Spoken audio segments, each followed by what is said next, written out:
Hello guys, मैं आपकी रात का हमारे यूट्यूब चैनल पे आपका स्वागत है और आप लोगों के लिए एक प्यारा प्यारा सा गीत लाई हूँ। आप लोग सुनिए, चुटकुला गीत है और आनंद लीजिए। और गाने को जो है प्लीज सब्सक्राइब, सपोर्ट, लाइक करिए और कमेंट भी करके बताइएगा कैसा लगा आप लोगों को। भरी देहला पेट राजा बोलिया सुनाई के, चली जबई मई के बीरनवा भुलाई के, चली जबई मई के बीरनवा भुलाई के। का करी है सास मोरी, का करी है ससुरु, का करी है सास मोरी, का करी है ससुरु, का करी है ननदी देवर समझाई के, चली जबई मई के बीरनवा भुलाई के, चली जबई मई के बीरनवा भुलाई के। भरी देहला पेट राजा बोलिया सुनाई के, चली जबई मई के बीरनवा भुलाई के।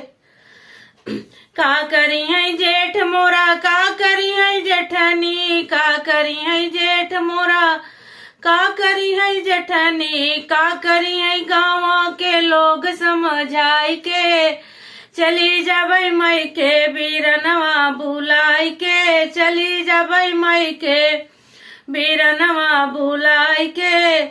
भरी देला पेट राजा बोलिया सुनाई के, चली जबई मई के बीरनवा भुलाई के, चली जबई मई के बीरनवा भुलाई के।